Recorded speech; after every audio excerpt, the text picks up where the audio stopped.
본격 야구 뒷담화 비하인드 오신 여러분 환영합니다. 안녕하세요. 저는 진행을 맡은 MBC 아나운서 박소영입니다. 이번 주는 정민철, 김강민 해설위원, 류성규 전 SSG 단장, 그리고 정세영 기자 함께합니다. 어서 오세요. 네, 안녕하세요. 반갑습니다. 네, 이번 주는요. 저희가 예고해드린 대로 전력 강화 위원이신 두 분을 모시고 WBC 특집으로 진행해볼까 하는데요. 시작하기에 앞서서 저희가 좋은 소식이 있어요. 김강민 위원님께서 드디어 첫 중계 데뷔 일정이 잡혔다고 들었는데 언제예요? 9월 25일, 26일 KT SSG전. 잡혀 있습니다. SSG전이면 좀 부담스럽지 않으세요? 아니요. 원래 늘 보던 경기 그냥 다시 본다 약간 그런 느낌인 것 같아요. 네. 그러니까 처음에는 대부분 이런 마음으로 이제 출발을 하죠. 그러니까 제가 이제 하나중계를 처음에 할 때도 이런 마음이었거든요. 근데 이제 거듭되면 될수록 하나 팬분들한테 원성을 듣습니다. 배투하고 비하인드로 이 다져진 내공이 있잖아요. 맞아요. 예, 이거 무시할 수 없을 것 같습니다. 맞아요. 근데 저는 이게 KT하고 SSG가 중요한 경기예요. 정말. 사실 중요한 경기인데 지금 김강민 의원은 부담이 없다고 그러잖아요. 절대 부담이 없을 수 없어요. 이거는 말씀하신 대로 양쪽 팬분들은 날이 서 계시거든요. 진짜. 네. 갑자기 표정이 조금. 감사합니다. 네, 이렇게 다음 주 김강민 위원님의 데뷔전도 많은 기대와 많은 시청 부탁드리고요. 저희는 WBC 특집 이제 시작해보도록 하겠습니다. 주제 만나보시죠. WBC 전력강화위원회에 묻다. WBC 대표팀 명단 35인 예상. 첫 번째 주제입니다. WBC 전력강화위원회에 묻다. WBC 관련해서 우리 팬분들이 궁금해하시는 것들을요. 저희가 직접 한번 받아봤습니다. 두 분 솔직하게 답변해 주실 거죠? 네, 근데 본 경기가 내년 3월이잖아요. 네. 이게 35위는 평가전 엔트리 명수이기 때문에 그 점은 저희들이 좀 숙고해서 이렇게 말씀드리겠습니다. 저는 원래 4명이 다 하는 줄 알았어요. 이거 뽑는 거를요? 처음에는 보니까 욕바지 원투만 하더라고요. 저는 두 분보다 기술위원의 선배입니다. 네.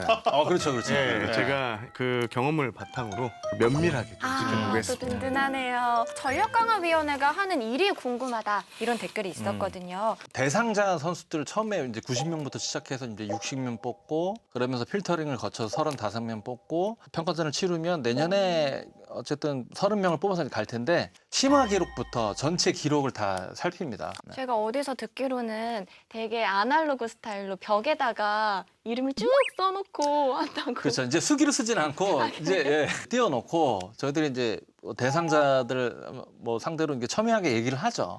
이렇게 듣는 자리는 아닙니다. 기술위원들이 각자의 생각을 아주 가감없이 다 얘기를 하는 자리입니다. 예. 두 분이 다를 수도 있잖아요. 그렇죠. 그러면 어떡해요? 그러면 시간을 충분히 써야 되고 네. 결정권은 어쨌든 대표팀 운영하는 감독이 결정을 갖고는 있지만 현장에서 좋은 플레이를 하고 좋은 선수들을 이렇게 쌓아가게끔 우리가 아는 대로 최대한 푸시하는 그런 역할입니다. 저희들은. 그리고 평가전 명단이 있고 대회 명단이 있잖아요. 그거를 같은 기준으로 하는 건지 아니면 좀 다르게 보는 건지 그것도 궁금하더라고요. 포스트 시즌 끝나고 나서 어떤 뽑혀야 될 선수들 체력 안배도 문제가 있잖아요. 그래서 웬만하면 차선의 선수들도 투입이 돼서 이제 경기를 치르는 그런 형식이 되지 않을까 생각합니다. 근데 그러다 보면 특정 구단 선수들이 많이 뽑히게 될 수도 있는데 그런 것도 좀 나눠가지고 고려해서 뽑나요? 그런 건 없어요. 성적 위주니까. 네, 무조건 성적 네, 위주고. 안타깝지만. 네. 어찌됐든 저희 목표는 좋은 성적을 내는 게 목표니까 그거는 배제하고 판단하고 있습니다. 그러면 특정 구단에서 엄청 많이 차출될 수도 있는데 구단 입장에서는 좋은가요, 싫은가요? 그러면? 대회마다 다른데요. 이게 병역 혜택이 있는 대회냐 아니냐에 좀 차이가 우선 있을 것 같고. 현실적이다. 그렇죠. 지금, 현실적으로. WBC가 시기가 3월에 하잖아요. 네. 바로 또 연결되잖아요. 시범 경기가 연결되기 때문에 구단 입장에서는 부담스럽습니다. 실제로 구단들 같은 경우에는 선수들의 루틴이 좀 많이 WBC 같은 경우는 많이 깨질 수 있다는 점. 그리고 최근에 보면 WBC를 다녀왔던 선수들 같은 경우에는 썩 좋지 못한 성적을 남긴 선수들이 좀 있다. 이런 것들이 구단에 좀 부담을 느끼는 요소인 것 같습니다. 이제부터 진짜 좀 질문이 답변하기 어려워지실 수 있는데요. 국가대표 1선발은 누구라고 생각하세요? 누구라고 생각해요? 일선발. 갑자기? 다변화적으로 이렇게 생각을 해서 그때 그렇죠. 미리 정해놓은 거는 조금 어폐가 있지 않나 지금 시점에서. 우리 같은 경우에 또 체코로 시작하기 때문에 아무래도 우리보다 한 수 아래의 전력이기 때문에 좀 맞춤형 등판이 이루어질 것 같고요. 이제 일본전에 누가 나가느냐. 누가 나갈까요, 기자님? 저는 지금 최근에 문동주 선수가 일본전이 나쁘지가 않았고 또 한번 되지 이 않을까? 밑에 네. 자막으로 개인적 사견. 네. 저는 뭐 기자니까 상관이 없습니다. 너무 부담 갖지 않고 말씀해 주시면 좋을 것 같아요. 부담스러워요. 단장님 의견 한번 들어볼게요. 이제 대만전하고 일본전, 호주전 이게 3일 연속 있잖아요. 네. 일정이 일본전 7시 경기고 다음날 대만전 12시 경기예요. 여기가 되게 중요할 것 같습니다. 그래서 우선은 대만전에 포커스를 맞출 것 같고 그러면 저는 문동주를 거기 하지 않을까. 대만전에. 네, 왜냐하면 문동주 선수가 아시안게임 때 대만하고 결승전 때 잘 던졌잖아요. 이런 거에 되게 참고를 많이 하거든요. 그럼요. 네, 참고. 네, 그러면 일본전이 누구냐? 전통적으로 일본전은 왼손 투수로 내잖아요. 그러면 유현진이 들어온다면 유현진 오. 아니면 손주영. 그다음에 이제 앞에 체코하고 호주는 원태인, 이제 뭐 곽빈 이런 선수들이 등판하지 않을까라고 저는 그냥 아, 예리하십니다. 이건 왜냐면 이렇게 현실적으로 네. 돼도 이상하지 않은 시나리오. 네. 네. 하지만 밑에 개인적인 사견. 오늘 이거를 깔고 가야 될 것 같아요. WBC는 투수 제한이 있잖아요. 그렇죠. 그러니까 이제 유현진하고 손주영이 뭐 연달아 나올 수도 있는 거고. 뭐 사실 이제 그 두 번째 투수가 또 비중이 또 있을 것 같아요. 그렇죠. 네. WBC 같은 경우는 부모님의 국적이나 또 태어난 곳에 따라서 출전하는 국가를 선택을 할 수가 있는데 화이트 선수가 있잖아요, SSG에. 네. 어머니가 한국계 미국인이세요. 그래서 합류할 수도 있을까요? 저는 충분히 가능성이 있다고 보고요. 일단 선수 본인이 이 합류 의사를 좀 전하긴 했습니다. 팀 코리아의 일원이 되면 영광이다. 이런 식으로 얘기를 했는데요. 다만 이 선수의 이 SSG와의 계약 여부도 좀 중요할 수 있을 것 같고. 그럼 아직 좀 이 얘기를 하긴 이르긴 하지만 SSG에서는 어떤 생각을 가지고 있을까요? 좀 신중할 것 같아요. 구단 입장에서는 아무래도 구단 불펜이 또 좋기 때문에 불펜 투수들이 차출할 될 확률이 높고 만약에 화이트 선수하고 계약을 하게 된다면 네. 팀을 지탱해주는 에이스니까 제가 생각했을 때는 그렇게 썩 반길 것 같지는 않다라는 생각을 좀. 좋지만은 않다. 아 근데 뭐 대부분 그래요. 지금 이제 아까 말씀드린 것처럼 저희들이 전력강화 위원인데 뽑히면 굉장히 안 좋다라는 식으로 안 되죠. 안 좋은 게 아니고 굉장히 불편합니다. 이뿐만 해야 되는데. 그리고 국적은 다르지만 또 참가할 수 있는 다른 선수들도 참여 의사를 밝힌 선수들이 있더라고요. 혹시 눈여겨보는 선수들이 있으실까요? 저는 이제 투수 관점에서 지금 세인트루이스의 오브라이언 선수. 오브라이언 선수는 뭐 다 아시겠지만 158 나오고 싱커가 슬라이더 145 나옵니다. 굉장히 탐나는 선수다. 뽑힌다는 말은 아니고 탐나는 지금 질문 주신 대로 탐나는 선수다. 그리고 뭐 잘 아시다시피 데인 더닌 선수도 있고 노아성 선수 보스턴에 있는 야수는 김강민 누가 의원이 있을까요? 마이너리그 선수들도 저희가 영상을 다 봐요. 계속 네, 봅니다. 계속 보면서 성적 보고 계속 지금 팔로우를 계속하고 있어요, 매달. 그 중에서 저는 롭 스나이더 선수, 우타 스페셜리스트고. 스나이더. 네. 하지만 어떻게 될지 모르고 그럼요. 중요한 건 저도 이제 눈치챘어. 네, 끝까지 봐야 돼요. 변순이 그냥- 있으니까. 네. 늘 변순이 있으니까. 네, 이럴 그래서. 때 이제 턴을 일로 넘어가거든요.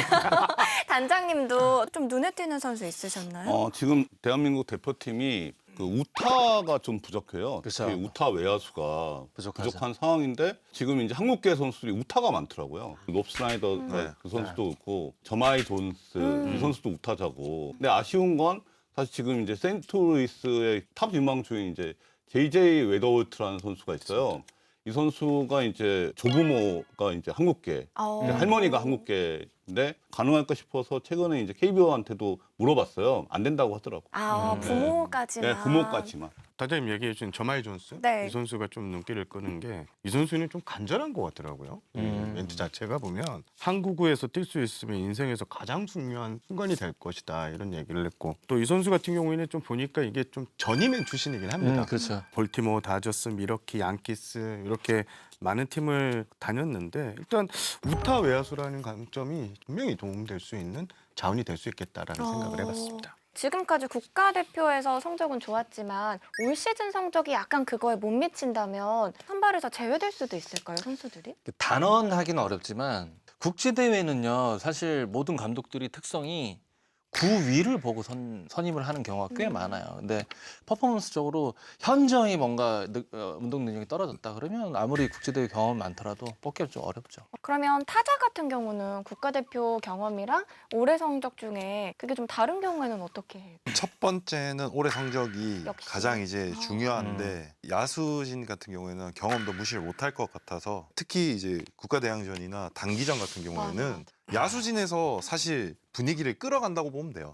그런 부분들도 감안해서 관찰을 하고 있는 중이에요. 일단은. 사실 이런 부분도 같은 전력 강화 위원이지만 생각이 다를 수가 있다. 어. 네. 이거는 감안하고 어. 생각하셔야 돼요. 이어서도 다음 질문입니다. 국대 마무리는 누가 될까요? 저는 그래요. 이런 대회가 선발 유형이 꼭 필요하냐는 저 개인적인 생각입니다. 그래서 국내에 구위형 투수들이 많기 때문에 WBC는 스위치를 좀 빨리 해서 쓰는 게 좋지 않을까. 제 개인적인 사견이라고 좀 네네. 해주시고. 그래서 특정 마무리를 거론하기 그래서 어렵다는 얘기입니다. 이게 국내 선수들도 있고 아까 제가 말씀드린 오브라이언 선수 그렇고 구위형 선수들이 많이 포진돼 있으면 이게 짧게 스위치를 해서 써야 되는 대회가 WBC가 아닌가. 과거처럼 한 투수가 뭐 7, 8이닝씩 이렇게 먹어주는 그런 추세가 아닙니다. 최근에. 두 분은 어떻게 생각하세요?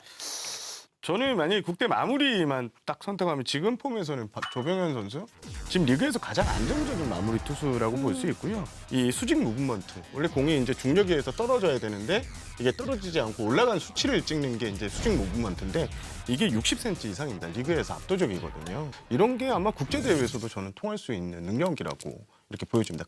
저는 뭐 현재 폼을 봐야 되니까 지금 이제 오브라이언이 올 수 있으면 오브라이언이라고 생각하고요. 지금 세인트루이스 마무리입니다.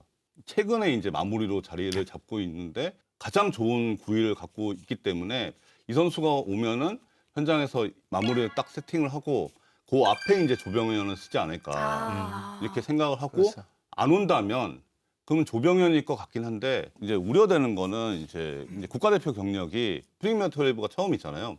그러니까 지난해 이제 이 자리에서 정민철 위원하고 저하고 일치했던 마무리가 박영현이었어요. 그렇죠. 예, 네. 사실. 근데 이제 좀 조병현 선수가 분명히 그러니까 올해는 가장 좋은 폼을 갖고 있지만 이게 너무 중압감이 있는 상황이고 작년에 프리미어 12 때는 그 마무리 투수들이 되게 좋았어요. 근데 지금은 마무리 투수들 다 좀 부침이 있죠. 지금 각 구단마다. 페이스가 다 떨어져 있습니다. 그래서 이걸 어떻게 볼 거냐. 3월이니까 충분히 쉬고 나오는 그 타이밍이기 때문에 커리어를 좀 볼 거냐 아니냐 이런 차이가 있을 것 같아요. 그렇죠. 그 말씀이 가장 정확한 현실이에요. 예. 지금 이제 픽스할 수 있는 상황은 아니다. 김도영 선수처럼 부상이 있는 선수에 대해서는 어떤 식으로 논의 중이신가요? 라는 질문도 있었습니다. 근데 이제 햄스트링이 3번 터졌다는 거는 이 선수의 선수 생명도 걸려 있는 거기 때문에 지금 뭐 빠르게 단언할 수 있는 부분은 아닙니다. 끝까지 건강 상태를 지켜봐야 되겠고 김도영 선수가 그래도 공격 참여가 된다면 공격의 어떤 그 기여도는 굉장히 높을 선수이기 때문에 저희가 일단 우선은 건강. 네, 가장 마지막까지 팔로우해야 되는 선수인 것 우선은 같고 건강입니다. 본인의 의사는 좀 강력하더라고요. 국가대표팀은 꼭 합류하고 싶다. 와. 벌써도 지금 이제 재활 단계가 좋아지고 있거든요. 11월 달에 평가전도 가고 싶다라고. 그쵸, 사전에 의욕은, 나눈 거는, 네. 물론 이제 대표팀은 본인의 의지만으로는 좀 합류하기는 힘들잖아요. 근데 이제 건강한 김도영의 가치에 대해서는 대표팀에 충분히 좀 필요하지 않을까? 사실 역대 국가대표 선발에 있어서 김도영 같은 경우는 사상 초유의 일이에요. 보통 이제 선수가 부상 때문에 대표팀에서 빠지면은 이제 소속 구단에서 이제 병원 진단서를 내거든요. 근데 지금 햄스트링이잖아요. 햄스트링이기 때문에 이거는 뭐 판단하기 되게 어렵다. 그래서 소속팀 입장에서는 되게 좀 난색을 표할 것 같은데 이 KBO하고 이제 기아 구단하고 최종적으로 조율이 필요할 것 같습니다. 맞아요. 뭐 포지션 제한을 한다거나, 뭐 대타만 쓴다거나, 지명타자를 쓴다거나 마지막 순간에서 조율을 하지 않을까. 또 다음 질문입니다. 이번 조 편성을 보니까 전략도 중요할 것 같은데요. 일본전을 포기하고 대만전에 집중을 해서 2라운드 진출하는 전략 어떻게 생각하시는지. 저는 개인적인 생각입니다. 그러니까 3월 5일 체코전은 그동안 이제 공백이 있으니까 모든 선수들을 다 투입해서 텐션을 올려야 된다고 생각을 합니다. 이거 짧게라도 다 텐션을 올리고 하루 쉬잖아요. 지레짐작 일본은 안 되고 대만에 포커스를 맞추 저는 이건 아닌 것 같아요. 이것도 가장 가깝게는 경기 진행 상황도 봐야 될 것 같아요. 그러니까 초반에 어떤 식으로 전개가 되느냐 류지용 감독이 전략적으로 빨리빨리 유기적으로 좀 바꿔야 될 상황인 것 같습니다. 그래서 일본 포기하고 대만, 호주 가겠다 이 총 4경기 저는 그럴 시간은 없다고 봐요. 다 총 풀 대기를 해서 어쨌든 이번 WBC는 본선 진출이 목적이에요. 제1 목적이기 때문에 풀 대기, 뭐 풀 출전 저는 이게 맞다고 봐요. 대표팀 자체가 이번 WBC를 준비함에 있어서 거의 사활을 걸었어요. 그래서 뭐 할 수 있는 건 아마 다 할 거예요. 저도 찬성이에요. 총력전 좋아하시는구나. 감사합니다. 청력전. 우리 청력전 아나운서. 두 분은 어떻게 생각하세요? 공식적으로 네. 일본전을 포기하고 대만전에 집중하겠다는 얘기를 누가 할 수 있겠냐 이거죠. 그럼요. 사실 또 4경기인데. 예, 또 한일전인데. 네. 근데 현실적으로는 어디에 이제 선택과 집중을 하게 될 텐데 그 경기 상황에 따라서 바뀔 그럼요. 것 같아요. 그러니까 예를 들면은 뭐 일본전의 선발이 이제 유현진이라고 치면 이 두 번째 투수가 중요하잖아요. 중요하죠. 유현진이 이제 69, 59까지 해서 잘 끌어주다가 계속 이어지면 유현진 다음에 뭐 손주영이든 뭐 원태인이든 계속 투입이 되는 거고 여기서 밀려버리면 이제 태세 전환을 하는 거죠. 네, 그럴 가능성이 그렇게. 많죠. 공격 대처가 좀 가능하다 싶으면 스페셜들을 빨리빨리 뭐 붙여서 경기를 잡아야 되는 그 상황 같아요. 지금 말씀하신 대로 하루 쉬고 3연전 쭉 있잖아요. 굉장히 중요합니다. 저는 그 WBC 대회를 계속 출장을 다니고 현장에서 이제 관찰자 입장에서 좀 지켜봤잖아요. 좀 뭐 대만도 중요하고 일본도 중요한데 저는 첫 경기 체코전이 중요할 것 중요하죠. 같아요. 왜냐하면 지난 대회도 호주가 우리보다 한 수 아래다 그런 시선도 있었고 여기에 또 선수들이 첫 경기라서 그리고 사령탑 코칭 스태프도 마찬가지로 좀 많이 긴장을 했어요. 그럼요. 그래서 저는 체코가 지금 한 수 아래 전력이 맞습니다. 뭐 이기긴 이길 것 같은데 첫 경기에서 좀 꼬인다 플랜이 그러면 이게 계속 갈 수 있기 때문에 첫 경기에 아까 위원님 말씀하신 것처럼 그냥 다 통역 투입해서 쉽게 딱 가져가고 뒤에 세 번째 경기를 부상하는 게 맞다고 저는. 그래서 이제 국가대항 랭킹은 정해져 있지만 이 단기전은 지레짐작 평가하는 거는 배제해야 돼요. 똑같이 봐야 됩니다. 다. 네, 이렇게 팬들의 질문 한번 받아봤는데요. 지금부터는 WBC 대표팀 35인 예상 명단을 가지고 좀 더 디테일하게 조금 더. 일단 아직 진짜 명단이 발표가 되지 않았기 때문에 전력강화위원회 소속이신 두 분은 저희가 빼드렸고요. 그래서 저희가 두 분께만 35인을 뽑아달라고 부탁을 드렸던 거예요, 단장님. 아 근데 그 제작진이 네. 이 방송 해설위원은 되게 조금 과잉 보호하는. 먼저 저희가 그러면 투수부터 확인해 보도록 하겠습니다. 선발부터 보면요. 화이트, 원태인, 곽빈, 손주영, 고영표, 소영준, 류현진, 문동주 선수까지는 두 분 의견이 일치하네요. 누가 뽑혀도 이상하지 않은 선수들이에요. 그다음에 제가 보는 관점 자원 불펜이 좀 부족한 건 사실이에요. 그래서 그 부분을 좀 고민을 더 해야 될 것 같습니다. 그리고 단장님께서는 류현진 선수, 구창모 선수를 써주시긴 했는데 괄호를 또 쳐주셨어요. 아무래도 유현진 선수가 이제 연령대가 높잖아요. 아. 예, 그런데 본인이 그래도 WBC 해보고 싶다라는 맞아. 의사를 밝혀갖고 그래서 이제 넣었고요. 구창모 선수는 이제 부상 때문에 몸 상태만 정상적이면 대표팀에 뽑혀야 될 선수거든요. 그렇죠. 예, 그래서 이제 가로. 구정부 선수는 제가 최근에 만나서 인터뷰를 하고 왔는데 구속이 많이 안 올라온 건 사실입니다. 근데 지금 남은 시즌 이 구속 증가 여부 그리고 아직 시간이 좀 남았잖아요. 본선까지. 그거를 좀 보고 결정해야 될 문제인 것 같긴 합니다. 이 두 선수는 좀 가능성이 있을까요? 지금 말씀하신 대로 건강이 관점이고 류현진 선수도 그래도 경쟁력 있는 피칭을 해주기 때문에 뽑혀도 이상하지 않고 예. 참 이 방송 처음으로 단답형으로 하네요. 그래서 위원님도 계속 말씀해 주세요. 인터뷰 형식의 방송이야. 아니 저 유현진, 김광현 선수는 아마 이 투수들 이끌어가는 리더로서도 이제 꼭 필요한 선수라서 고민을 하고 있어요. 그리고 지금 이제 뭐 몸이 어떨지를 몰라서 그러니까 전성기의 네. 두 선수를 잣대를 대는 거는 어폐가 분명히 있고. 근데 이제 아까 제가 서두에 말씀드린 퍼포먼스적으로 큰 차이가 없다면 이라는 전제가 분명히 달리는 거죠. 회장님께서도 또 베테랑 자완 김광현 선수를 써주셨잖아요. 네. 다만 저는 합류 가능성은 좀 본인 의사에 달려 있다고 아. 봐요. 그러니까 본인은 합류하는 데 있어서 조금 불편할 수도 있거든요. 그게 변수가 될 것 같은데 일단 저는 베테랑으로서 좀 도움을 줄 수 있는 역할을 해줄 수 있다. 네, 저는 그렇게 보고 넣었습니다. 그러니까 자완이 부족하니까 네. 더 특히나 네, 그런 네. 얘기가 나오는 건데 자완이 좀 부족하다는 얘기 아까 하셨잖아요. 근데 이제 억지로 끼워 맞추지는 않을 거예요. 그렇다고. 뭐 우투수는 이 정도 해야 되고 좌투수는 이 정도를 해야 된다. 그런 관점으로 뭐 회의를 하지는 않을 겁니다. 어쨌든 구위 자체가 중요하고 억지로 끼워 맞추지는 않을 것 같아요. 네. 그리고 단장님만 뽑아주신 선발은요, 송승기 선수예요. 아 저는 송승기 선수 선발로 본 게 아니고요. 불펜으로 보고. 예, 이제 공교롭게 이제 어제 토요일 경기를 제가 잠실 야구장에서 직관을 했잖아요. 근데 송승기 선수가 처음으로 불펜으로 나왔는데 썩 좋지가 않았고. 그러면 제가 뭐 전력 강화 위원은 아니지만 이게 그렇죠. 약간 좀 애매할 수도 있겠다. 근데 저는 불펜으로 생각하고 넣었어요. 아까 이제 정민철 위원도 말씀하셨지만 왼손 불펜이 조금 약해요. 그렇죠. 근데 올 시즌 국내 선발 중에선 임창규 선수가 굉장히 좋은 성적을 보였잖아요. 두 분 명단에 둘 다 없거든요. 양보방송. 일단 뭐 임창규 선수야 지금까지 보여준 성적 충분히 대표팀 승선은 가능합니다. 근데 대체 자원이 좀 많기 때문에 그리고 지금 뭐 개투진 같은 경우에도 임창규 선수를 개투로 쓰기에는 좀 부담이 있을 것 같아요. 몸을 풀리는 속도나 선발만 지금 거의 다 나오고 있기 때문에 이런 점들이 저는 근데 요거는 전적으로 이제 제가 유희관이라는 좌투수를 한번 비교를 하자면 좌완 피네스 피처의 표본입니다. 감독의 이건 절대적인 의중이에요.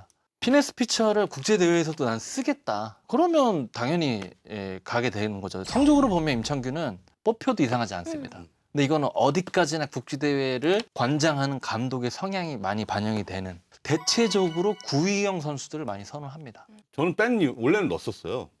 뺀 이유는 그 에이지가 너무 선수가 많아요. 예, 그래서 조금 팀 안배를 좀 할 필요가 좋다. 너무 많아요. 창규야, 너는 갈 수 있는데 선수가 너무 많아. 네, 너무 그러니까 많아요.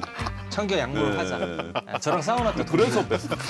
이어서 불펜 투수 쪽 볼게요. 조병현 선수부터 이로운 선수까지는 두 분 의견이 일치한데요. 또 이번에도 네 선수 선정해주신 이유부터 간단하게 들어볼게요.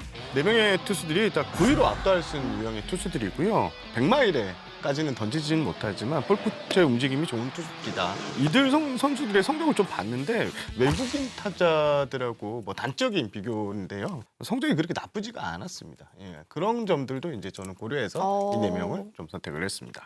단장님은 어떤 점들을 좀 보셨어요? 올해 성적이 우선 좋은 선수들이에요. 사실 이제 이로운 선수는 홀드가 이제 3인데 1, 2위가 이제 김진성하고 노경원인데 이 선수는 좀 연세가 있잖아요. 연세가 있는 선수를 뭐 뽑을 리는 없고 아무래도 지금 이제 중간 개투 가운데서는 가장 구위가 좋은 선수. 그래서 이로운 선수를 넣었고요. 나머지는 다 마무리 투수잖아요. 작년에 이렇게 프리미어 12에도 이렇게 선발됐던 선수들입니다. 지금 세이브에서도 상위 랭크를 하고 있고 그래서 이제 뽑았습니다.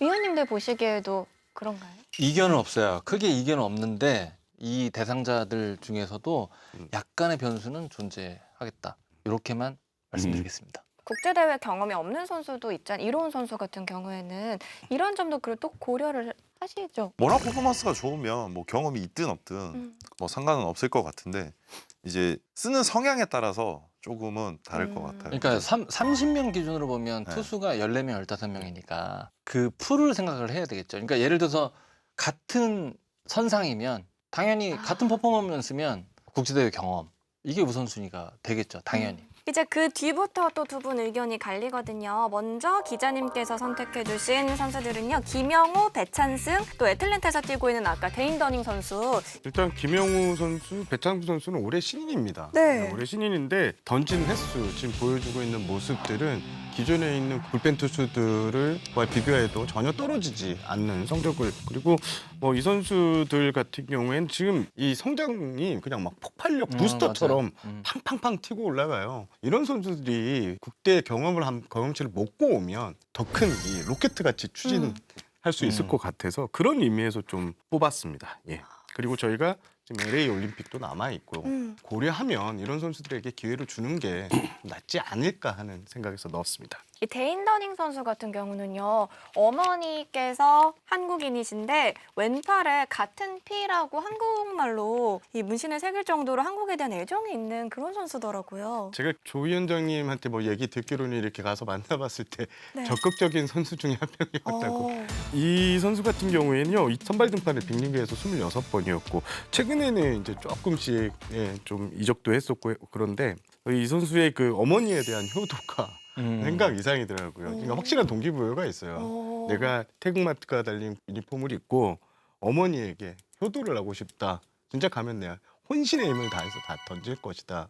이런 거를 좀 보고 이 선수를 좀 합류를 했습니다. 그러니까 일본 대표팀에 이 라스누파 선수가 와가지고 완전 그 선수를 중심으로 이 합류했는데도 확 팀이 달라졌거든요. 그런 파이팅 퍼포먼스를 보여줄 수 있는 선수가 아닌가. 그리고 이제 더닝 선수 기술을 말씀드리면 그러니까 커터하고 싱커 던지는 게 굉장히 노련하긴 합니다. 근데 이제 구위 자체는 속도 자체는 압도적이지는 않지만 뭐 확실히 선발 경험이 적지 않기 때문에 노련함은 돋보여요. 근데 이제 이것도 과연 류지영 감독이 이제 어느 상황에서 이런 유형을 어떻게 쓸 거냐가 이제 관건인 것 같습니다. 라일리 오브라이언 선수는 그럼 어떤 점에서 좀 강점이 있는 선수? 오브라이언 선수는 속도 자체가 더닝 선수하고 성향 자체가 달라요. 스타일 자체가. 제가 보는 관점에서는 더닝 선수는 스윙맨 혹은 뭐 선발. 오브라이언 선수는 진짜 1이닝은 9위로 그냥 눌러도 되는 유형. 저는 그렇게 생각합니다. 네. 기자님께서 김영우, 배찬승 선수, 루키 선수들을 써주셨잖아요. 근데 또 정우주 선수는 없는 이유도 조금 궁금해요. 솔직히 말하면 좀 생각을 못했습니다. 우주야, 네가 못 간다는 얘기는 아니야. 근데 이런 선상에 있는 선수들 가능성이 있고 보고 싶다 이런 선수는 아마 평가전에서 외국인 선수도 안 올 거고 아까 말씀드린 포스트 시즌 체력 안배도 고려를 할 네. 거예요. 그러니까 픽스되지 않는 상황에서 가능성 있는 선수들을 국제대회에 투입시켜서 어떤 배포로 공을 던지는지 아마 그래서 평가전의 의미가 거기 있지 않을까 생각이 들어요. 그럼 평가전에서 잘하면 신인 선수들도 볼 수도 있는. 그럼요. 뭐이 선수들은 평가전을 대하는 자세가 아마 평가전이 국제대회하고 똑같은 시스템으로 아마 이루어질 것 같아요. 느낌에. 예, 그래서 거기에서 아마 확인을 하는, 검증을 해보는. 단장님께서 추가로 써주신 선수들 한번 볼게요. 유영찬 선수, 김태견 그리고 김영규 선수 써주셨어요. 저는 이제 지금 이제 WBC가 젊은 선수한테 기회를 주는 대회는 절대 아니라고 아니죠. 생각하거든요. 지금 이제 아시안 게임부터 해서 APBC 프리미어 12까지 계속 이제 세대 교체 컨셉으로 했지만 그게 다 포커스가 WBC하고 LA 올림픽에 맞춰져 있는 상황인데 그러면 이제 그런 고졸 신인이 평가전에서 어떤 모습을 보이냐가 또 중요하겠지만 현재 기준으로 봤을 때는 조금 우선순위에서는 조금 밀리지 않을까. 근데 제가 사실 어제 잠실야구장 가서 이 WBC 명단을 영경혁 감독하고 차명수 단장하고 좀 상의를 했거든요. 어떻게 생각하냐. 이렇게 LG 선수에 대해서 차명수 단장은 이제 구단 관점이니까 조금 이제 조심스러운 거예요. 이게 많이 나가는 거에 대해서. 저도 같은 입장이거든요. 근데 영경혁 감독은 상당히 적극적으로 많이 나갔으면 좋겠다. 그 국제대회 가서 한번 갔다 오면 선수가 완전히 이렇게 좀 그럼요. 스텝업 그 기량이 이렇게 뛰거든요. 그래서 이제 영경혁 감독은 김영우가 나갔으면 좋겠다. 이렇게 생각하더라고요. 이 김태견 선수 같은 경우는요. 지난 프리미어 12 대회에서 진짜 강렬한 인상을 남겼었는데 올 시즌에도 조금 기복이 있었잖아요. 그래서 아마 단장님 명단에만 있었던 것 같은데 지난해죠. 그런 이제 메이저리그를 압도하는 이런 모습들이 지금 올해 같은 경우에는 좀 아쉽더라고요. 그래서 저는 넣지 않았습니다. 뭐 물론이 좀 많기는 하지만 그래도 9위 자체는 155 이렇게 던지더라고 다시 다시 올라오긴 한 것 같아요. 최근에 좋아졌어요. 그래서 어쨌든 좀 안타까운 얘기지만 하위 팀이 지금 랭크돼 있는 가을 야구 갈 확률이 좀 적은 팀 선수들이 아마 평가전에 먼저 이렇게 활용이 되지 않을까 생각이 드는데 김태균 선수 그런 선상에서 뭐 판단이 되지 않을까 생각이 듭니다. 이어서 내야수 한번 살펴볼게요. 내야수는 모두 8명을 써주셨는데요. 두 분의 의견이 완벽하게 일치했습니다. 이건 진짜 이견이 없는 선수들이다. 이렇게 봐도 되겠죠? 우연히 다 맞았는데 제가 사실 마지막에 노시환 선수를 넣었었어요. 원래 신민재가 있었는데 신민재 대신에 노시환을 이렇게 바꿨거든요. 아무래도 노시환 선수가 국내 선수 가운데는 홈런 1위입니다. 그리고 국가대표에서 4번 팀 경력도 있고 그래서 노시환 선수가 지명타자든 3루수든 들어갈 것 같다라고 생각해서 이제 바꿨거든요. 저는 반대로 신민재 선수 마지막까지 좀 고민을 했었거든요. 오. 정통적인 이제 국가대표 경기를 그간의 모습을 보시면 이용규다 뭐 이렇게 정근우. 좀 약간 전투력 있는 이런 선수들이 필요해서 저는 신민재 선수가 그 역할을 좀 해줄 수 있을 것 같다라고 생각해서 마지막까지 좀 고민했었습니다. 팬 질문들 중에 이런 게 있었어요. 신민재나 구본혁 선수가 올해 잘해주고 있는데 승선 가능성이 있을까요? 라고 질문해 주셨거든요. 신민재 선수는 끝까지 아마 가능성 유지를 할 것 같고요. 구본혁 선수도 훌륭한 선수이긴 하지만 신민재 선수보다는 조금 퍼센테이지는 좀 덜하지 않을까. 저 개인적인 생각입니다. 김도영 선수가 지금 부상 중인데도 그래도 여기 리스트 8명 뽑는데 넣어주셨잖아요. 정상적인 몸 상태면 들어가야 될 선수죠. 제가 김도영 선수도 가로쳤었잖아요. 변수가 있는 선수다. 끝까지 지켜보자. 네네네. 건강한 김도영은 국가대표팀에 당연히 플러스 전력이라고 생각을 해서 이렇게 나왔습니다. 이렇게 가면 포지션 정리가 어떻게 돼야 될지. 코리안 메이저들이 거 있잖아요.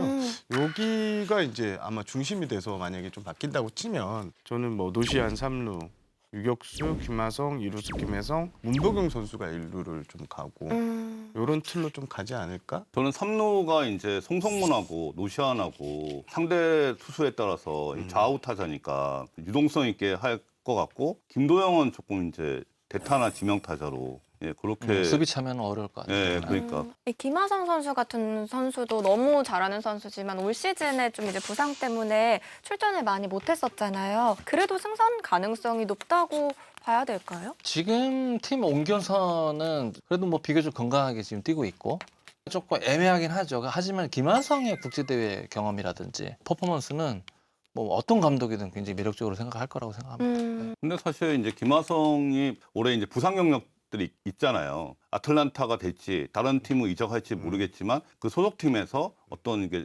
의사결정을 하지 않을까. 선수 옵션을 갖고 있잖아요. 새 팀에서는 아무래도 좀 부담스럽다고 저는 생각을 해요. 그런 모습들이 변수가 될 수 있을 거라고 좀 봅니다. 혹시 김강민 위원님께서 우리가 본 명단은 없지만 좀 좋은 활약 보여주고 있는 것 같다. 개인적으로. 저는 오지환 선수. 우리나라에서 그래도 유격수 중에 수비는 저는 탑으로 보거든요. 그래서 저는 끝까지 보고 있다라는 거. 그리고 2023년 WBC에 에드먼 선수가 있었잖아요. 근데 두 분의 리스트에 이번에는 빠져 있네요. 저는 이 선수가 지금 발목 부상이 계속 이어지고 있어요. 이게 뭐 한두 경기 한 번 빠진 게 아니라 여러 차례 빠지고 있고 지금 그 여파로 퍼포먼스 자체가 완전히 무너져 있는 상황입니다. 그리고 2023년과는 좀 달리 또 같은 포지션을 소화할 수 있는 뭐 김혜성 선수도 있고 메이저리그에 있다고 해서 이 선수를 반드시 데려와야 된다? 이건 좀 의문인 것 같아서 저는 넣지 않았습니다. 내야는 두 분이 8명 의견이 완벽하게 일치했는데요. 외야는 어땠을까요? 함께 보시죠. 구자욱 선수부터 이정후, 안현민, 윤동희, 홍창기 선수까지 7명 중에 2명 빼고는 다 의견이 일치했네요. 안현민 사랑하시는 김강민 위원님 이거 보고 뿌듯하셨겠어요. 네. 개인적으로요. 아 그럼요. 제 개인적으로는 네네. 평가전에서 먼저 한번 봐야 되지 않을까. 그래야 이제 WBC도 이제 길이 열리는 거고 무조건 그냥 끝까지 가능성 열어두고 보는 그거밖에 없어요. 이거보다 더 많은 선수들을 팔로우하고 있고 그 중에 이제 안현민 선수는 뭐 개인적으로는 더 돋보인다. 계속해서 그럼 두 분이 공통적으로 뽑아주신 선수들 한번 볼게요. 윤동희 선수가 있는데 올 시즌이 조금 부침이 있는데 두 분 다 선택해주신 이유가 궁금해요. 올해 성적은 뭐 비록 좋지는 않지만 우타 외야수가 리그에 좀 부족하거든요. 그리고 이제 윤동희 선수가 국가대표에서 이렇게 좋은 활약을 계속 해왔어요.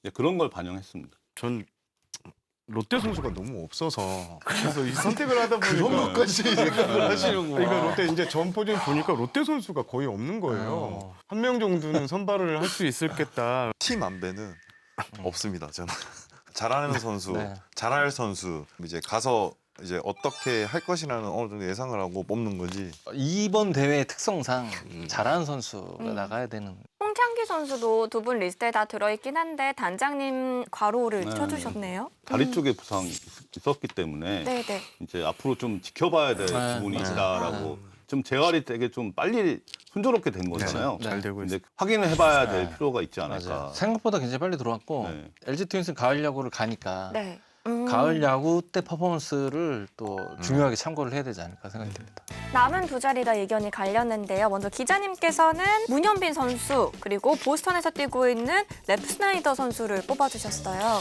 저는 일단 문현빈 선수는 올해 뭐 리그를 대표하는 야수로 왔던 방망이 자질 하나만큼은 국제대회 나가서 어떤 투수의 공도 좀 때려줄 수 있을 것 같은 그런 기대감. 레프트나이서 같은 경우에는 아까 김강민 위원이 말씀해주신 그런 것도 있고 이 외국인 선수가 와서 팀에서 중심이 돼서 한 팀을 이끌어가고 이게 우리 WBC 대표팀에도 나왔으면 이런 선수들이 좀 왔으면 해서 저는 넣었습니다. 물론 이 선수 역시 지금 보스턴에서 워낙 잘해주고 있어요. 네. 대표팀이라는 게 이게 또 안배가 필요하잖아요. 대주자, 뭐 대수비 이런 거를 포지션 안배. 생각을 해야 되기 때문에 그래서 이제 저는 박혜민이 필요할 것 같다. 이 팀에서 이제 수비 때문에 그리고 이 선수가 또 건강골기예요. 아프지가 않다는 거예요. 그래서 박혜민의 가치가 조금 높다고 생각한 거죠. 대표팀 입장에서. 그리고 이 선수가 또 LG에서 주장도 하고 있잖아요. 그러니까 대표팀에서도 그런 고참으로서 역할을 충분히 할 만한 선수가 아닌가. 그러니까 수비는 진짜 박혜민 선수가 상대팀이 질색팔색할 정도로 너무 뛰어난데 그에 비해서 조금 타격은 또 차이가 있잖아요. 수비만 보고 뽑기도 할까요? 저 개인적으로는 충분히 특히 단기전에서는 필요하다고 보고 있고 이 국제 대회라는 이 특성상 한 점 차 그리고 타이트한 상황에서 꼭 막아줘야 되는 상황들이 분명히 존재해요. 그때 이제 역할을 해줄 수 있는 선수가 아마 박혜민 선수일 것 같고 그래서 저는 필요하다고 봅니다. 그리고 혹시 두 위원님들 문현빈 선수에 대해서는 어떻게 보시는지.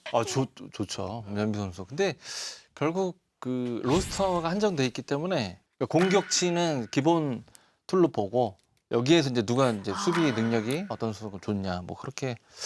일단 외야수는 이제 공격의 가중치가 높기 때문에 어찌됐든 경기에 나가지 않더라도 대타로 활용 가능성이 있는 선수들이다 보니까 좌우 밸런스가 어느 정도는 맞아야 된다라는 거. 마지막으로 그러면 포수 살펴보겠습니다. 박동원 선수, 김영준 선수는 의견이 일치했고요. 추가로 기자님께서는 조영우 선수, 단장님은 양의지 선수를 뽑아주셨는데 조영우 선수 같은 경우에는 지금 기량이 너무나 이제 폭발적으로 상승하고 있는 선수고 많은 것들이 좋아졌어요. 그래서 향후 이제 국가대표팀의 포수를 꿈꿔도 낼 수 있는 김영준 선수, 조영우 선수 이 두 조합이 좀 맞다 이런 의미에서 넣었었습니다.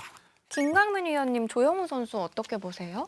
글쎄 올해는 정말 이제 어느 정도 대표할 만한 선수가 되어 간다라고 생각은 하고 있어요. 어떻게 될지는 모르겠다라는 거. 다 알 수 없죠. 아니란 얘기네. 이렇게 하면 이 말씀이 잘 안 여기서 지금 해주세요. 얼마나 뭉개느냐.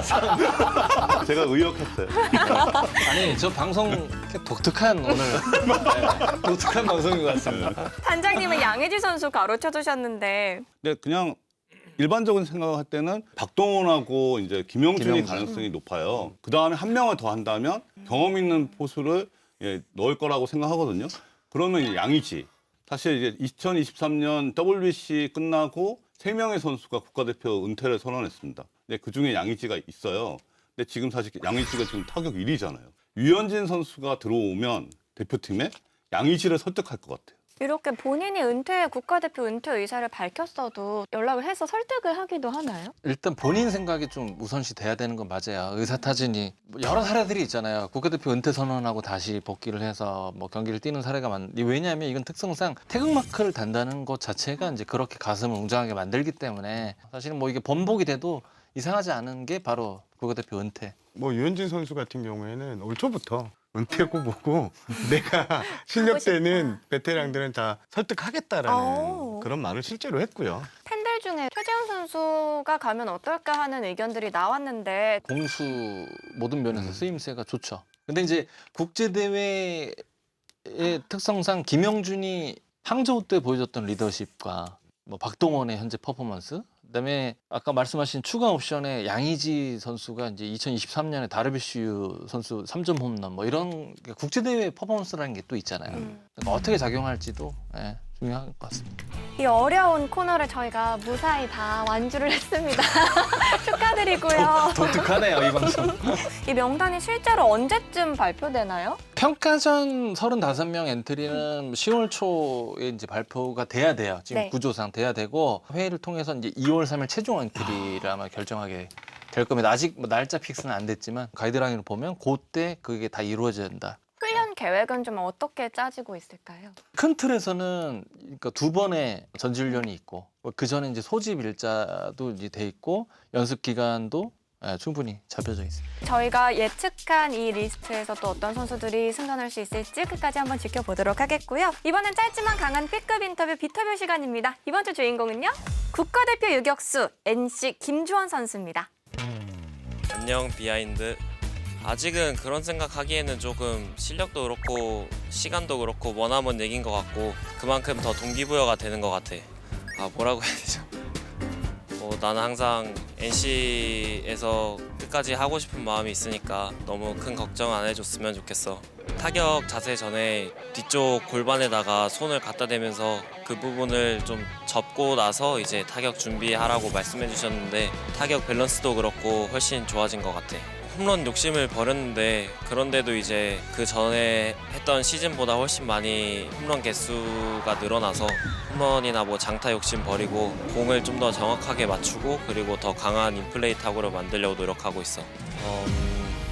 아직 시즌이 끝나지 않고 아직 많이 남아서 골든글러브 생각하기에는 좀 이른 것 같고 만약에 받게 된다면은 좀 생각은 안 해봤는데 시즌 얼마 안 남았을 때 그때 좀 더 고민해볼게. 뭐 솔직히 안 힘들다고 하면은 거짓말인 것 같고 컨디션 맞추려고 노력하고 있어. 형준이 형이 조금 경기마다 이제 너무 힘들어 보이는데 일단 좋은 거 많이 먹고 잘 쉬고 잘 자고 그게 제일 중요한 것 같고 시즌 끝까지 힘내줬으면 좋겠어. 아섭 선배님 따라가기엔 아직 멀은 것 같고 근데 아섭 선배님께서 체력 관리라든지 그런 부분을 많이 조언해줬기 때문에 이렇게 올해 좀 부상 없이 잘 시즌 치르고 있는 것 같아.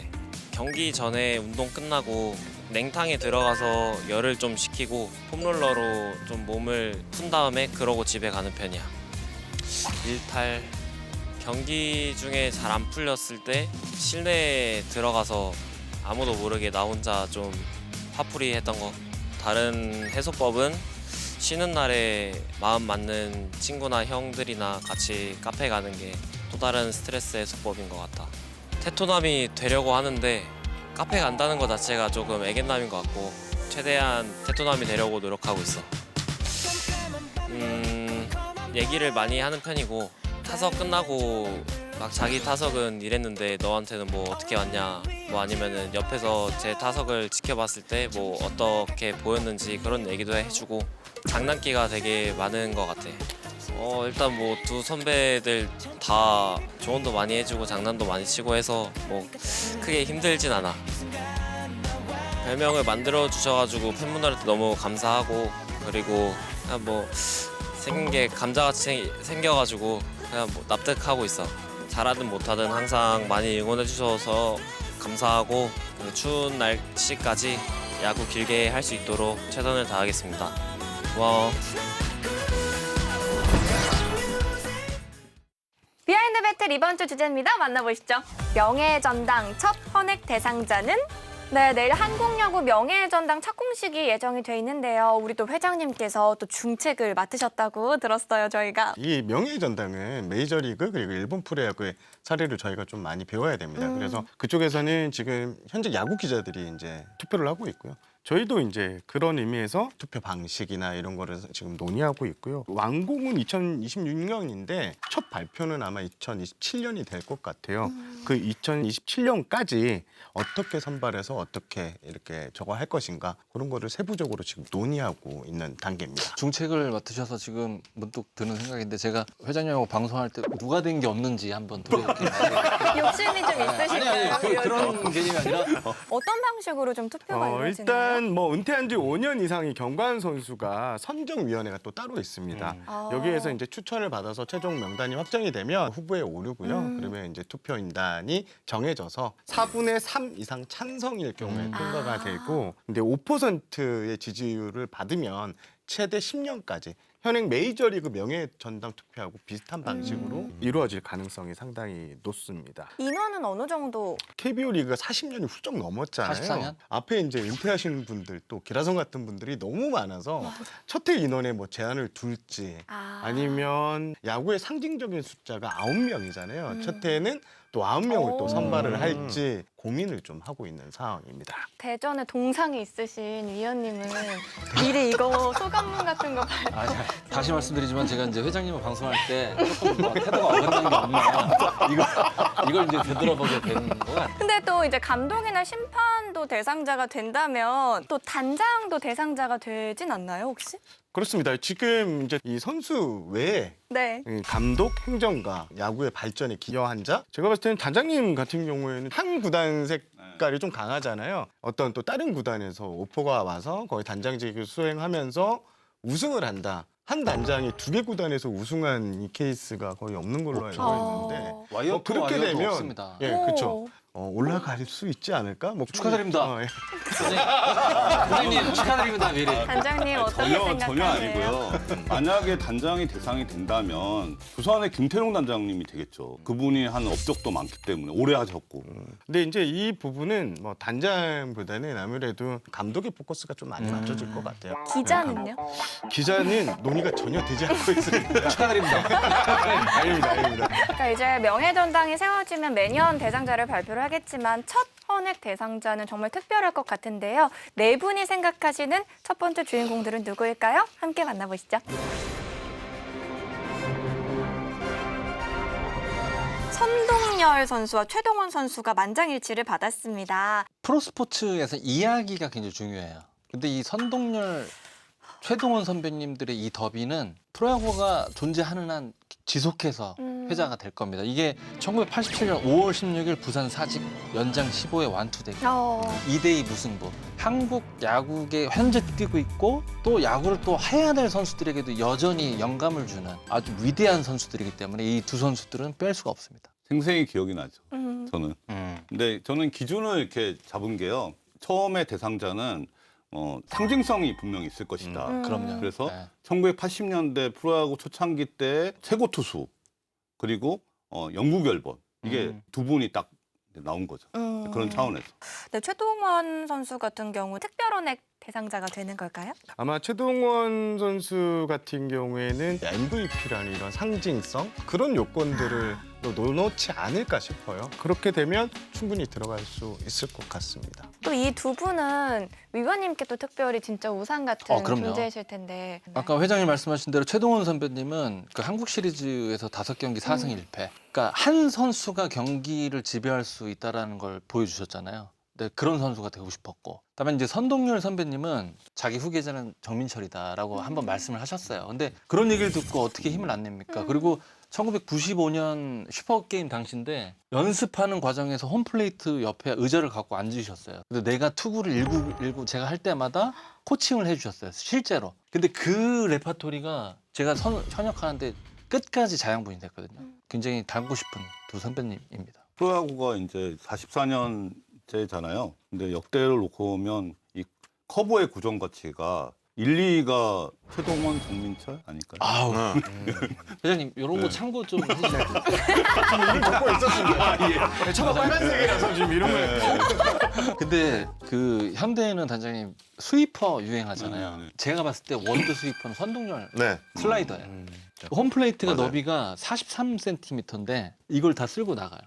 제가 만약에 지금 선동열이라는 투구에 던지고 그 구위를 던진다면 저는 중계 때 스위퍼라고 말할 것 같아요. 네. 근데 그 정도로 횡적인 움직임이 어마어마했어요. 최동원 선배님은 이제 상하로 음. 타자를 잡는 스타일이셨고 손동열 감독님은 이제 횡으로 좌우로. 정신 못 차리고 막 네. 그럴 것 그럼요. 같아요. 와. 그 두 구종 다 제가 굉장히 치기 싫어하는 볼 중에 하나예요. 사실. TV로 그 선배님들을 이렇게 지켜보잖아요. 그러면 위기가 와도 뭐 선동열 선배님 뭐 늘 그냥 자신감 있고 최동원 선배님 늘 그러잖아요. 근데 사실 그거는 따라한다고 따라할 수가 없어요. 멘탈이 얼마나 강하면 저런 표정이 나올까. 그런 걸 많이 흠모했죠. 야구장에서 보면 아우라가 느껴졌을 것 같아요, 확실히. 네.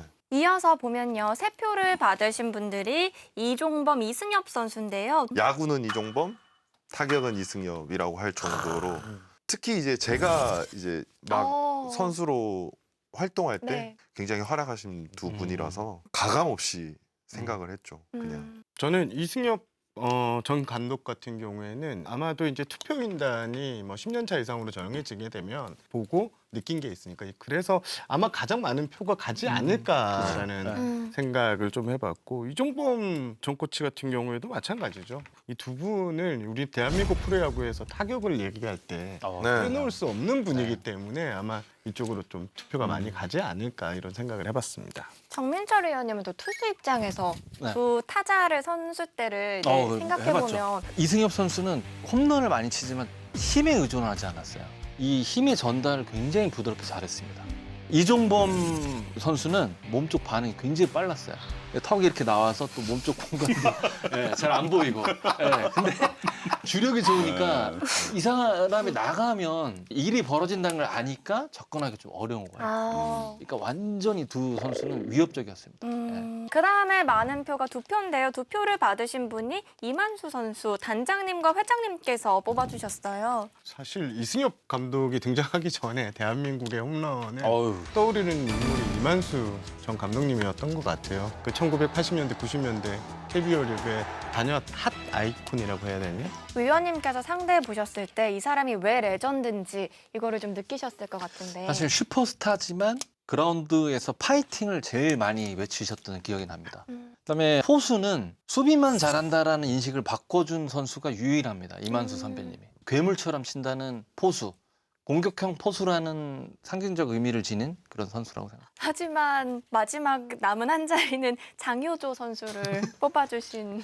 경기 수는 1000경기 미만이긴 하지만요. 그러니까 통산 타율이 3할 3푼으로 제가 알고 있는데 타격의 달인, 그다음에 타이틀도 아마 7개 정도를 아마 따셨을 거예요. 그러니까 교타자의 표본. 예. 김강민 위원님께서 마지막 남은 한 자리를 가지고 고민을 굉장히 오래 하셨다고 들었는데 그 마지막 픽이 박재홍 위원님이에요. 전 사실 기록적인 부분으로 제가 그냥 가장 TV로 많이 봤었고 했던 게 신인 첫 해에 30-30을 했다. 그리고 우리나라 최초로 했다라는 게 좀 저기에 있어서 사실 정민철 의원님 꼽고 싶었어요. 아유 저는 그 퍼펙트를 하셨다면 저 아이. 뽑았어요. 무조건 그 기록 때문에. 근데 죄송합니다. 인권아 그걸 잡았어야지. 아, 강인권. 선생님 이런 것도 가만히 되죠? 볼펜 좀 바꿔주세요. 지금 빨간색이라서 이름 근데 사실 진짜 퍼펙트는 저희 나라에서 한 명도 없거든요 지금. 그래서 빵 의원님 한번 근데 꼽아봐야겠다라고 박지용 했어요. 위원님은 이 국외 선수도 그렇게 하는 거예요? 박지용 위원은 쿠바에 있는 정민철 위원님은 그러면은 몇 번째 정도에 정민철 의원님은 뭐 한국을 대표하는 투수였잖아요. 언젠가는 무조건 명예전당에 헌액될 인물. 요거를 정민철 위원이 복사본을 좀 꼭 되지. 따서 통상도 회장님께 있으신데. 저도 언젠가는 헌액된다는데 한 표. 그럼요. 저 이름 적고 있었습니다. 계속. 이어서 단장님께서 뽑아주신 선수들 볼게요. 단장님만 뽑아주신 선수들이 있는데요. 박철순, 김용수 선수거든요. 1980년대 프로야구의 대표적인 분들이에요. 아, 이분들이 저는 이제 영구결번을 이렇게 따져봤거든요. 80년대 하고 영구결번을 놓고 보면 딱 5분이에요. 이분들이. 박철순 하면은 그러니까 프로야구 원년 MVP 22연승. 네, 그리고 김용수 하면은 LG 최초의 이제 영구결번 마무리의 대표적인 그런 분이거든요. 그래서 저는 5분을 선정했어요. 저희가 이제 부탁드릴 때 5분씩만 뽑아달라고 부탁을 드렸었는데 그래서 혹시 아쉽게 고민하다가 들어가지 못한 선수가 있으면 어떤 선수들이 있을까요? 송진우 선수를 저는 꼽고 싶습니다. 지금 양현종 선수와 김강현 선수가 맹추격 중이긴 한데 과연 210승을 달성을 할까? 이렇게 물음표가 달릴 정도로 입지적인 지금 기록을 남기셨던 송진우 선배. 저는 명예전당에 반드시 들어가야 될 인물 오승환. 그렇죠. 네. 올해 이제 은퇴를 했지만 향후 5년 뒤에는 그렇죠. 아마 바로 들어갈 수 있는 이런 선수들. 그리고 저는 아까 김용수, 노송, 그게 강렬해서 저도 좀 고민을 했었습니다. 그러면 이번에는 감독을 명예전당 헌액자로 뽑는다면 어떤 분들이 들어갈 수 있을까요? 저는 김웅용 감독님이 가장 먼저 떠오릅니다. 첫 번째로. 네. 물론 이제 김인식 감독님도 굵직한 이제 결과물을 만드셨지만 야구 감독하면 가장 먼저 떠오르는 게 김웅용 감독님이 아닐까 생각이 듭니다. 뭐 당연히 얘도 고민하지 않고 김웅용 감독일 것 같습니다. 저는 김웅용 감독 다음으로는 뭐 김성근 감독이 또 될 수도 있고요. 네. 네, 리그에서 좀 압도적인 하나의 김경문 감독도 천승. 그렇죠. 이 천승 고지를 밟았던 감독들은 다 나중에는 다 올라가지 않을까 이런 생각을 해봅니다. 저도 똑같습니다. 음. 네, 너무나 똑같아서 더 이상 뭐 보탤 말도 없습니다. 자, 이번엔 비하인드 승부 예측, 비하인드 픽인데요. 지난주 결과부터 만나보시죠. 이 대본에 꼴찌 라인인 저와 단장님이 승부 예측에 오, 성공했다라고 역시. 써주셨는데 여기서 그래도 마지막에 희망을 걸 수 있는 건 탈꼴찌인데 같이 이겨갖고 의미가 없어졌습니다. 탈꼴찌가 되는 상황인가요? 안 될 것 같아요. 내일 열리는 5경기 예측 만나보시죠. 정민철 의원님은 하나에, 저는 키움, 정세영 기자님 LG, 류성규 단장님은 삼성에, 그리고 김강민 의원님은 SSG에 걸어주셨는데요. 먼저 류성규 단장님부터 들어볼게요. 롯데 패, 삼성 승. 우선은 선발이 지금 로테이션 상으로 놓고 보면 가라비토하고 박세웅일 것 같아요. 그리고 지금 라파게스 하잖아요. 삼성이 홈에서 강한 것도 있고 롯데를 위해서 삼성을 걸었습니다. 롯데를 위해서 삼성에 그래서 걸었다. 궁금해서 여쭤봤어요. 그리고 정세영 기자님은 LG의 승에 걸어주셨네요. 뭐 LG가 이제 KT를 만나면 좀 자신도 있고요. 그럼 LG가 최근 또 주춤합니다. 네. 그래서 지금 선수들이 다시 단합을 해서 이제 한번 이겨보자, 으쌰으쌰 할 주가 이제 이번 주일 것 같은데요. 그런 의미를 담아서 LG를. 하나 경기를 예측하신 게 정민철 의원님이신데 하나 이글스 이제 투수만 잘하는 게 아닙니다. 최근에 방망이도 굉장히 잘 칩니다. 전 그래서 하나 이글스 승리로 예측했습니다. 김강민 의원님 이유 들어볼게요. SSG가 NC의 극강인 앤더슨 선수가 나올 것 같고 일단 선발 무게감에서 좀 차이가 있고 NC가 그 일정 자체가 좀 많이 불리해요. 경기를 너무 많이 해서. 그래서 SSG의 승에 걸었습니다. 저는 예측을 어떻게 했냐면 두 팀의 최근의 흐름을 좀 저는 고려를 했고요. 그리고 마지막으로 알칸타라 선수가 이제 저 경기에 나온다고 해서 저는 승패를 저렇게 한번 걸어봤습니다. 근데 제가 옆에서 네. 키움이 이길 것 같다고 해서 반대로 걸 줄 알았더니 그냥 이번에는 그냥 키움을 걸었어요. 이젠 단장님의 그런 예측이 저한테 영향을 안 미치지 않나. 네, 이번 주 승부 예측 결과는 어떨지 다음 주에 비하인드 방송톡에서 확인해 주시고요. 다음 주 비하인드는요, 2026 신인 드래프트 주인공들을 저희가 스튜디오에 모셔서 특집 방송으로 진행해 보도록 하겠습니다. 기대 많이 해주시고요. 야구 뒷담화 가고 싶다면 비하인드로 들어와. 사실 제가 말씀드리면 제가 SSG 경기를 많이 갔었어요. 몇 번. 다 졌어요. 아니, 제가 좀 괜찮으세요? 그게 무슨 연관이 있겠어요? 있어요. 아니, 한 대상자가 그 야구장을 가는데 그 경기 승패가 갈린다는 거는 이 샤머니즘적 접근 아니에요? 지금은 이제 두 분이 나오시면 철이와 미니. 네. 이 세대는 모르는 세대구나. 엄청 유명한 철이와 미니. 있어요.